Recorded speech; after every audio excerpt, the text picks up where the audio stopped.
نحمده ونستعينه ونستغفره ونعوذ بالله من شرور أنفسنا ومن سيئات أعمالنا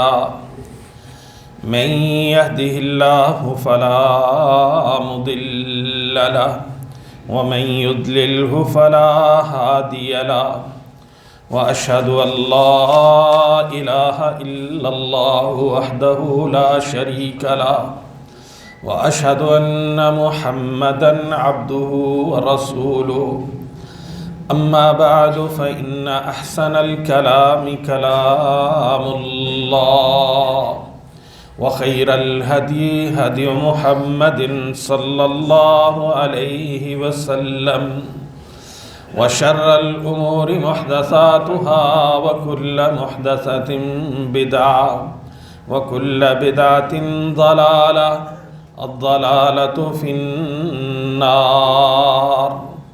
من يطع الله ورسوله فقد رشد واهتدى ومن يعص الله ورسوله فقد ضل وغوى اللهم صل على محمد وعلى آل محمد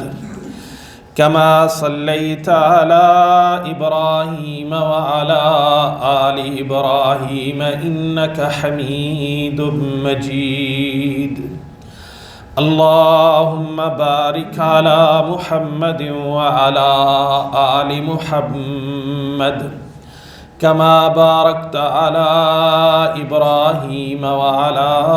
آل إبراهيم إنك حميد مجيد رب اشرح لي صدري ويسر لي أمري واحلل عقدة من لساني يفقهوا قولي رب زدني علما رسول اکرم صلی اللہ علیہ وسلم کی مجالس کا تذکرہ ہم چند خطبات جمعہ سے کر رہے تھے، انہی میں سے آج رسول اللہ صلی اللہ علیہ وسلم کے گھر میں منعقد ہونے والی چند نشستوں کا تذکرہ کروں گا، یا یوں کہہ لیجئے کہ آپ کی بیٹیوں سے متعلقہ آپ کی نشستوں کا ایک چھوٹا سا تذکرہ آپ کے سامنے رکھوں گا۔ امی عائشہ رضی اللہ تعالی عنہا بیان کرتی ہیں کہ ہم تمام کی تمام رسول اللہ صلی اللہ علیہ وسلم کی بیویاں آپ کے گرد جمع تھیں، چونکہ یہ وہ ایام تھے جب رسول اللہ صلی اللہ علیہ وسلم شدید بیماری میں مبتلا تھے اور اس کے بعد اپنے رب سے ملاقات کے لیے تشریف لے گئے، یعنی آپ فوت ہو گئے۔ اس موقع پر وہ فرماتی ہیں کہ ہم سب موجود ہیں، ہماری موجودگی میں سیدہ فاطمہ الزہرا بنت الرسول صلی اللہ علیہ وسلم تشریف لاتی ہیں، کہتی ہیں کہ میں نے ان کا چلنا دیکھا، قسم اٹھا کے کہتی ہیں کہ ان کا چلنا بالکل رسول اللہ صلی اللہ علیہ وسلم جیسا چلنا ہوا کرتا تھا، کہ وہ تشریف لائیں، رسول اللہ صلی اللہ علیہ وسلم نے ان کو دیکھا تو رحب بہا، آپ نے ان کو خوش آمدید کہتے ہوئے کہا، مرحباً بابنتی، میری بیٹی آپ کو میں خوش آمدید کہتا ہوں۔ اور پھر رسول اللہ صلی اللہ علیہ وسلم نے اپنی بیٹی کو اپنے دائیں یا بائیں جانب بٹھا لیا، بٹھا کر اب ہم سب موجود ہیں، لیکن آپ نے ان کے کان میں سرگوشی کی، جو ہی آپ نے اس سے کچھ باتیں کی ان سے، تو وہ شدید رونے لگیں۔ جب وہ رونے لگیں تو رسول اللہ صلی اللہ علیہ وسلم نے پھر ان کے کان کو اپنے لب مبارک کے قریب کیا، پھر سرگوشی کی تو وہ کھلکھلا اٹھی، مسکرا اٹھی، کہتی ہیں میں اٹھی، رسول اللہ صلی اللہ علیہ وسلم کے اٹھنے کے بعد حضرت فاطمہ رضی اللہ عنہا کے پاس گئی، ان سے جا کے کہنے لگی کہ تم مجھے بتلاؤ کہ یہ کیا بات تھی، کیا ماجرا تھا۔ تو امی عائشہ رضی اللہ تعالی عنہا کے کہنے پر فاطمۃ الزہرا رضی اللہ عنہا نے سلام اللہ علیہا نے جواب یہ دیا کہ اللہ کی قسم میں رسول اللہ صلی اللہ علیہ وسلم کے راز کو فاش نہیں کروں گی، کیونکہ اگر بات آپ کی موجودگی میں آپ سب کے سامنے کرنا خود رسول اللہ صلی اللہ علیہ وسلم پسند کرتے تو کر دیتے۔ اب حضرت عائشہ رضی اللہ تعالی عنہا کہتی ہیں جب رسول اللہ صلی اللہ علیہ وسلم دنیا سے رخصت ہو گئے، اس کے بعد میں پھر ایک دن حضرت فاطمہ رضی اللہ عنہا سے ملی تو ان سے میں نے پوچھا کہ اب تو راز راز نہیں رہا، اب تو بتلا دیجئے۔ تو وہ بتانے لگیں کہ جب رسول اللہ صلی اللہ علیہ وسلم نے پہلی مرتبہ میرے کانوں میں سرگوشی کی تھی، میرے کانوں میں چپ کے بات کی تھی، تو وہ یہ کی تھی کہ آپ نے فرمایا کہ اے فاطمہ، ہر سال رمضان میں جبریل امین میرے ساتھ آ کر قرآن کا ایک دفعہ دور کرتے تھے، یعنی ایک دفعہ قرآن میرے ساتھ دہراتے تھے، لیکن اس سال جبریل امین نے میرے ساتھ قرآن 2 دفعہ دہرایا ہے۔ تو فرمایا کہ مجھے یہ لگتا ہے کہ میری اجل کا وقت آ چکا ہے، اس لیے میرے بعد اتق اللہ واصبری، اللہ سے ڈرتی رہنا اور صبر کرنا، کیونکہ میں تمہارے لیے ایک بہترین نمونہ چھوڑ کے جا رہا ہوں۔ اب واضح ہے بیٹی کو باپ کی موت کی خبر ملے تو بیٹی سے صبر وہ یقیناً دل میں ضرور کرے گی، لیکن آنکھیں تو جھلک ہی پڑتی ہیں، آنکھوں سے تو غم کے آثار نظر آ ہی جایا کرتے ہیں۔ اب جب ان کا غم دیکھا تو رسول اللہ صلی اللہ علیہ وسلم نے پھر وہ فرماتی ہے کہ مجھے جب دوسری دفعہ کانوں سے منہ لگا کے بات کی تو یہ کہا کہ اے فاطمہ، کیا تجھے پسند نہیں ہے کہ تو جنتی عورتوں کی سردار یا اس امت کی عورتوں کی سردار ٹھہرے؟ تب گویا کہ رسول اللہ صلی اللہ علیہ وسلم کی اس ملاقات کا تذکرہ، جسے امام بخاری، امام مسلم اور دیگر تمام محدثین نے تقریباً صحاح ستہ میں کسی نے اشارتاً کسی نے تفصیلاً ذکر کیا ہے، اس واقعے سے سبق کیا ملتا ہے کہ بیٹیوں کو جو قرب ملتا ہے اور بیٹیوں کو جو قرب دینا چاہیے وہ ایمان والوں کا ایک خاصہ ہے۔ اہل ایمان کے ہاں بیٹی کی قدر اس لیے بھی اہم ہے کہ جیسے حضرت عائشہ رضی اللہ عنہا ہی بیان کرتی ہیں کہ رسول اللہ صلی اللہ علیہ وسلم کے پاس جب بیٹی فاطمہ آتی علیہ السلام رضی اللہ عنہا تو رسول اللہ صلی اللہ علیہ وسلم خوش آمدید کہتے، بازو پھیلاتے، آپ صلی اللہ علیہ وسلم ان کے ہاتھ پہ بوسہ دیتے اور بعض روایات میں ان کے ماتھے پہ بوسہ دیتے اور پھر اپنے ساتھ بٹھاتے تھے، اور یہ تربیت دی۔ اور پھر اہل ایمان سے کہا کہ سنو، جس شخص کو ہم نے 3 بیٹیوں سے، اللہ نے فرمایا کہ جس کو ہم نے 3 بیٹیوں سے نوازا اور اس نے ان 3 بیٹیوں کو کھانا پینا بھی دیا، ان کی تربیت کی بھی کی، ان کی ضرورتوں کو بھی پورا کیا، تو اللہ نے فرمایا کن لہ حجابا من النار، رسول اللہ صلی اللہ علیہ وسلم کے ذریعے کہ وہ 3 بیٹیاں جہنم کے سامنے ڈھال بن جائیں گی۔ اور ایک روایت میں لفظ بیٹیوں کے ساتھ بہنوں کے بھی ہیں، اور پھر بعض جگہ پہ 2 بہنوں اور بیٹیوں کا تذکرہ بھی ملتا ہے، اور صحابہ کے مطالبے پر ایک کا بھی ملتا ہے کہ جس نے اس کی تربیت کی، اس کا حق ادا کیا، اس کی ذمہ داریوں کو صحیح طریقے سے پورا کیا، وہ نہ صرف جہنم سے رکاوٹ کا باعث بن جائیں گی بلکہ جنت میں داخلے کا باعث بن جائیں گی۔ ایک عورت آئی نا رسول اللہ صلی اللہ علیہ وسلم سے آ کر کہنے لگی کہ اللہ کے رسول صلی اللہ علیہ وسلم، میری تو اولاد ہوتی ہی نہیں ہے، جو بھی بچہ ہوتا ہے وہ بچہ میرا فوت ہو جاتا ہے، تو میں تو بے اولاد ہی ہوں۔ آپ نے فرمایا تو کیسے بے اولاد ہے؟ تو کیسے بے اولاد ہے؟ تو کل جب قیامت کے روز پہنچے گی تو تو دیکھے گی کہ جنت کے دروازے پہ تیرے وہی بچے تیرا استقبال کر رہے ہوں گے اور تجھے پکڑ کے جنت میں داخل کر دیں گے۔ لیکن شرط کیا ہے؟ صبر۔ شرط کیا ہے؟ ایمان۔ تو رسول اللہ صلی اللہ علیہ وسلم نے جو اپنی بیٹیوں کے ساتھ یہ رشتہ اپنی ان رویوں کے ذریعے ہمارے سامنے واضح کیا، اس کی ایک اور جھلک رسول اللہ صلی اللہ علیہ وسلم کی 4 بیٹیاں ہیں۔ ایک حضرت زینب رضی اللہ عنہا سلام اللہ علیہا جو سب سے بڑی بیٹی ہیں، ان کے بعد سیدہ رقیہ، پھر سیدہ ام کلثوم، پھر سیدہ فاطمہ سلام اللہ علیہن رضی اللہ علیہن، اللہ ان سب سے راضی ہو۔ یہ 4 بیٹیاں، 4 کے تذکرے اور 4 کے غم بھی دیکھے، 4 کی پریشانیوں کو بھی دیکھا،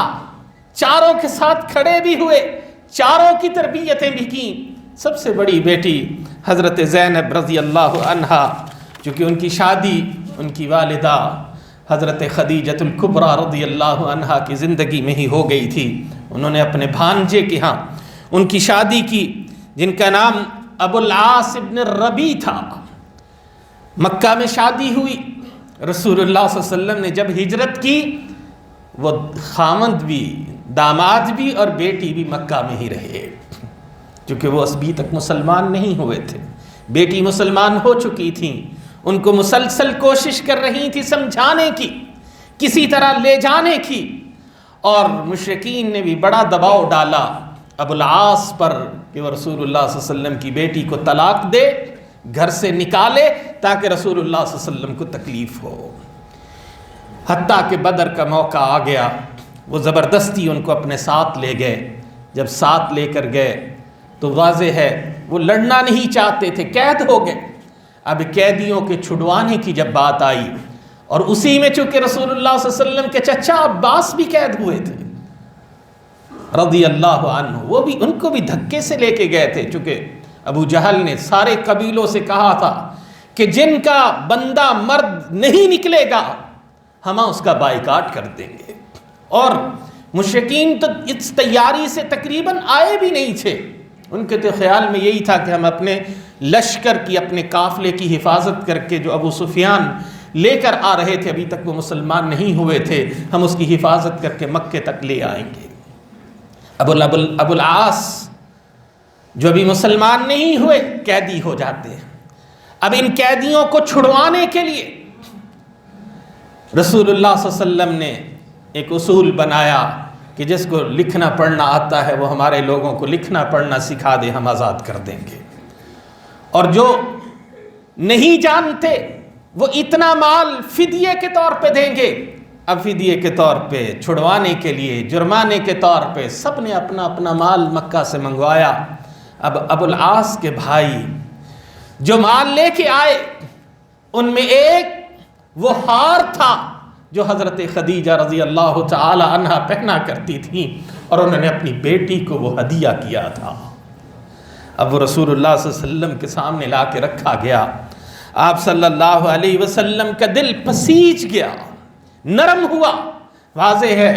اپنی وفا شعار بیوی کا، وہ ہار، اپنی بیٹی کی وہ بے بسی دیکھ کر رسول اللہ صلی اللہ علیہ وسلم نے صحابہ سے کہا کہ اے میرے ساتھیو، اگر تم اس بات پہ آمادہ ہو، راضی ہو، تو کیا یہ ممکن ہے کہ تم اپنے اس قیدی کو یہ فدیہ لیے بغیر آزاد کر دو؟ صحابہ نے کہا ہمارے لیے اس سے بڑے اعزاز کی بات کیا ہو سکتی ہے، کیونکہ رسول اللہ صلی اللہ علیہ وسلم اس کے پیچھے چاہتے کیا تھے کہ ان کی بیٹی جو مشرکین کے درمیان رہ رہی ہیں ان کو اپنے گھر میں بلا لیں۔ اس لیے بیٹیوں کو مشرکوں کو دینا بھی نہیں ہے، اور اگر وہ مشرکوں میں پس جائے تو بلا بھی لیا کرے، چونکہ بہت سارے لوگ جب بیٹیوں کو بھیجتے ہیں وہ تو یہ سوچ کر بھیجتے ہیں شاید ہم یونیورسٹیوں میں بھیج رہے ہیں، لیکن وہ تو اخلاقیات اور ایمان گاہ کی قتل گاہوں میں بھیج رہے ہوتے ہیں۔ ہاں بھیجنا ہے تو ان کو وہ ایمان، وہ اخلاق، وہ کردار، وہ تعلیمات دے کر بھیجیے، اور بعض تو یورپ بھی بھیج دیتے ہیں اور پھر بعد میں چیختے اور روتے ہیں کہ ہماری اولادیں ہماری بات نہیں مانتی ہیں۔ رسول اللہ صلی اللہ علیہ وسلم نے معاہدہ کیا ابو العاص کے ساتھ کہ ہم آزاد کرتے ہیں اس شرط پر کہ جا کر میری بیٹی کو بھیج دو گے۔ اب بیٹی کو بھیج دیا۔ اب ابو العاص تاجر تھے، تجارت کے لیے فتح مکہ سے کچھ عرصہ پہلے وہ تجارت کا مال شام لے کر گئے، واپس آ رہے تھے، پھر مسلمانوں نے ان کا سامان ان سے چھین لیا۔ اب یہ بھی چھپا کر مدینہ میں پہنچے اور اپنی بیوی کے ہاں پہنچے۔ رشتہ مضبوط تھا، وفا تھی، البتہ فرق یہ تھا کہ یہ مومنہ تھی، وہ مشرک تھا، قبول نہیں کیا۔ لیکن فجر کی نماز پڑھی تو سیدہ زینب رضی اللہ عنہا نے اعلان کر دیا کہ میں نے ابو العاص کو پناہ دے دی ہے، چونکہ یہ مدینہ کی ریاست کا اصول تھا کہ اگر کوئی شخص کسی بھی انسان کو پناہ دے دے تو تمام مسلمانوں پہ لازم ہے کہ کوئی اس پہ ہاتھ نہیں اٹھا سکتا۔ تو رسول اللہ صلی اللہ علیہ وسلم نے کہا کہ ٹھیک ہے، ہم نے پناہ دے دی۔ اب یہ اس کے بعد لمبا واقعہ ہے، ان کا سامان کسی طرح مسلمانوں کے ساتھ رسول اللہ صلی اللہ علیہ وسلم نے ایک انصاف کی بنیاد پر فیصلہ کر کے ان کو واپس بھی دلوایا، جو ان کی ضروریات تھی وہ بھی پوری کی۔ اب وہ واپس جا کر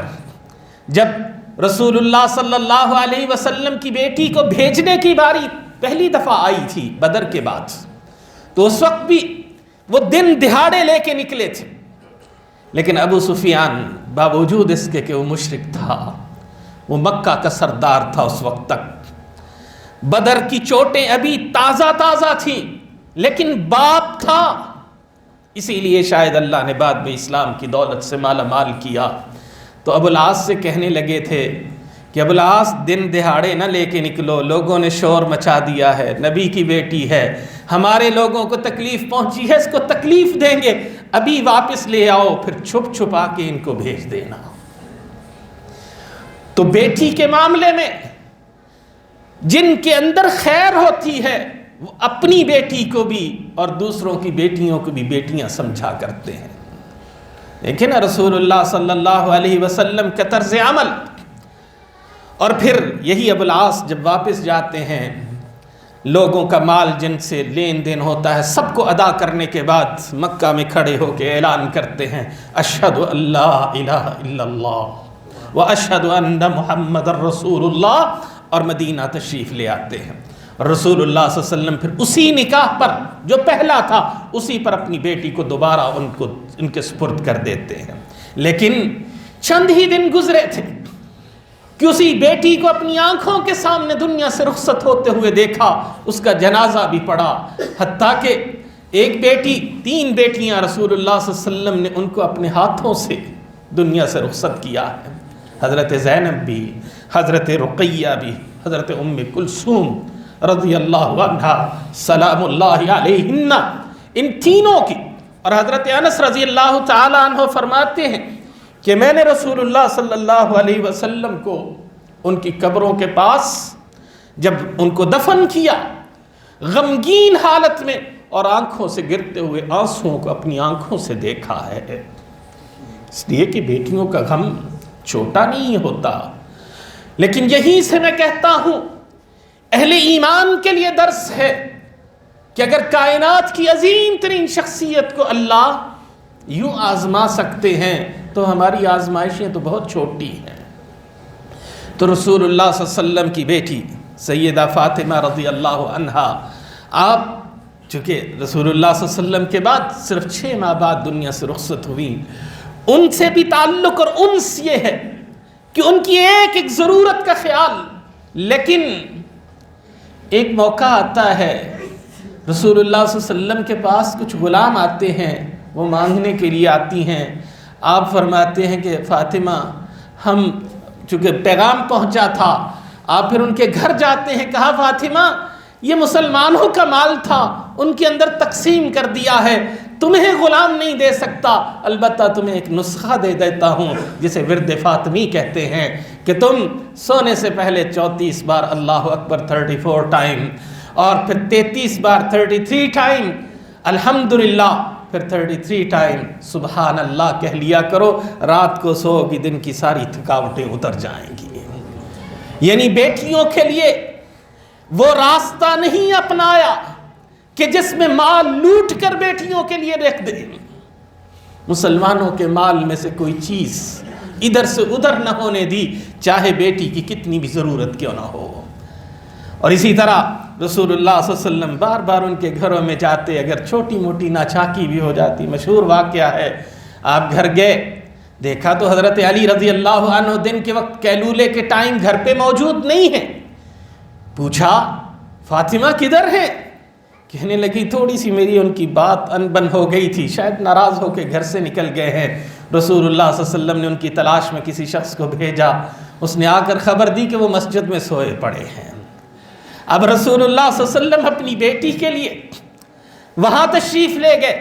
اب لیٹے ہوئے ہیں، جسم پہ مٹی لگی ہوئی ہے، آپ جسم پہ ہاتھ بھی پھیر رہے ہیں، مٹی بھی صاف کر رہے ہیں، اور ساتھ کہہ رہے ہیں کم یا ابا تراب، کم یا ابا تراب، اے مٹی والے اٹھ۔ اور وہ فرمایا کرتے تھے حضرت علی رضی اللہ عنہ کہ مجھے اپنا یہ نام، اپنی یہ کنیت ابو تراب سب سے زیادہ پسند ہے، چونکہ میرے آقا علیہ السلام نے شفقت سے یہ نام، یہ ٹائٹل مجھے دیا تھا۔ اور پھر انہیں منا کے رسول اللہ صلی اللہ علیہ وسلم گھر پہ لاتے ہیں۔ یہیں پہ بس نہیں، جہاں اپنی بیٹیوں کا خیال رکھا وہیں دوسری کی بیٹیوں کا بھی یوں خیال رکھا۔ ایک دن حضرت ابو بکر صدیق رضی اللہ عنہ گھر پہنچے،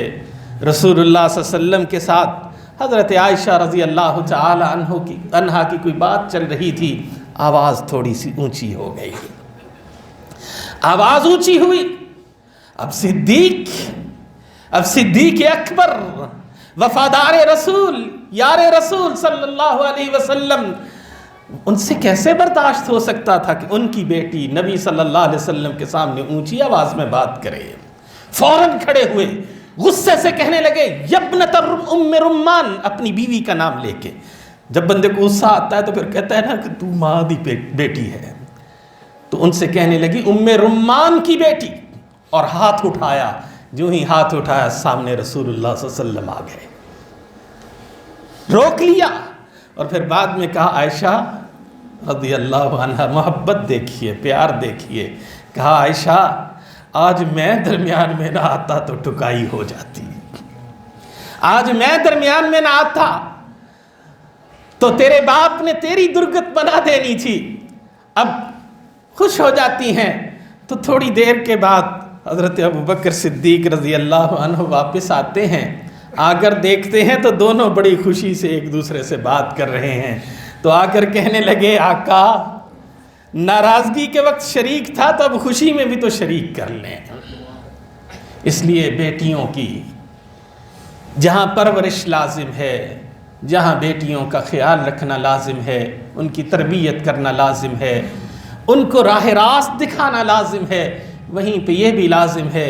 کہ اپنی بیٹیوں کی طرح دوسروں کی بیٹیوں کا بھی خیال رکھیں۔ اللہ مجھے، آپ کو، سب کو عمل کرنے کی توفیق عطا فرمائے۔ سبحان ربک رب العزت عما یصفون وسلام علی المرسلین والحمد للہ رب العالمین۔